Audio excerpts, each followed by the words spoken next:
which is inside this vivarium. Oh. Kind of bigger space on the inside idea. And so you can see here we have a couple of beasts out. We have a graphorn and a mooncalf and a niffler and a Kneasel as well. So quite a variety. Oh my God, he's just like a big puppy. They're so cute. Cuddling.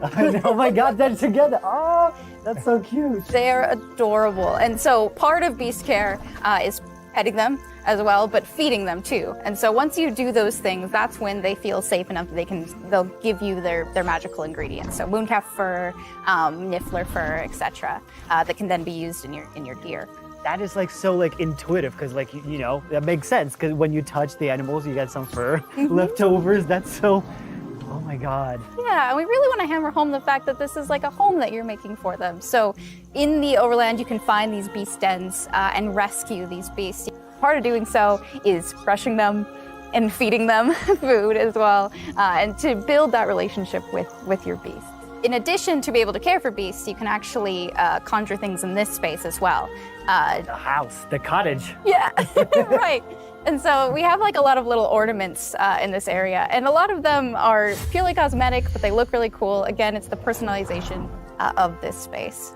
Oh my goodness, no, this is like, I'm gonna spend 8 hours just designing this whole area to personalize. This is like cool, it's like you have this little play area, like a personalized fish tank, so to say, just for the creatures. I love it. Yeah, no, totally. And there's like a decoration aspect, but there's also, we were saying inside as well, is there's a utility aspect to it too.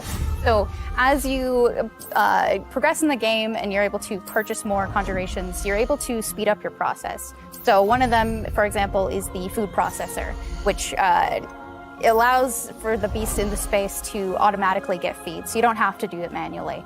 And so you're really building the progression for yourself here. In addition, there's also a Toybox where you can play with your beasts.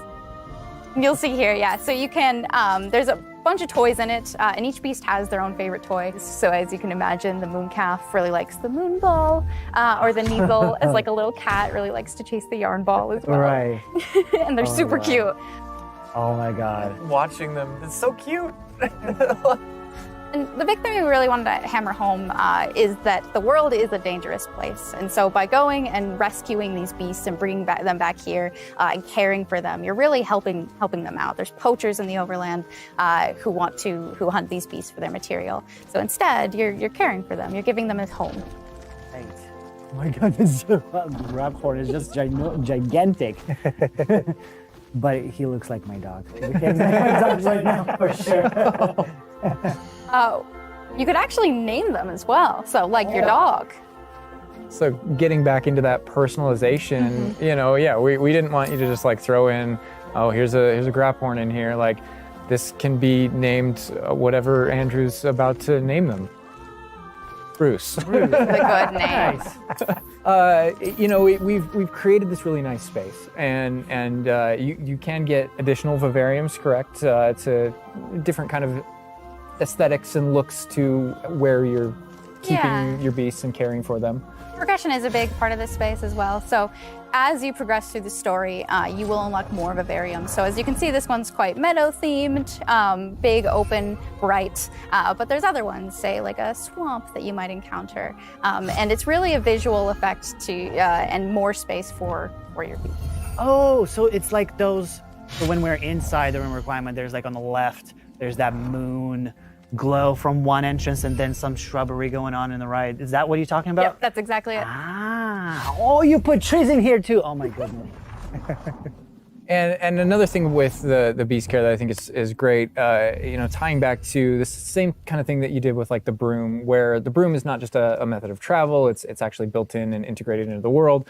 In the same way, like beast care isn't just this added element. You're not just throwing it on top. There's really this like narrative and integration to everything connects. So as you progress through the missions, you'll expand the space. As you earn resources, you'll go into Hogsmeade and use them to unlock the gameplay here and unlock new conjurations and different things to play around with. In the open world, it's in those different environments, like the different combat and conflicts and bandit camps and different things like that that exist in the overland. Those things are what hold recipes that exist in the loom. So all these things have a way of connecting. Moonstone that you find out in the world is the resource that we use to conjure everything that's found throughout the world.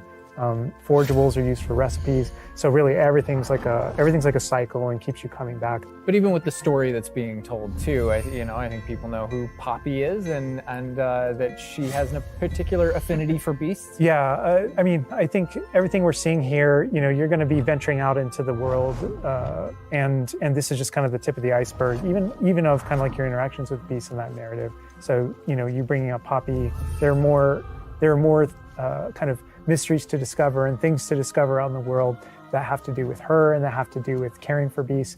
And so different characters have their own stuff that just kind of make this all just kind of the beginning of your journey.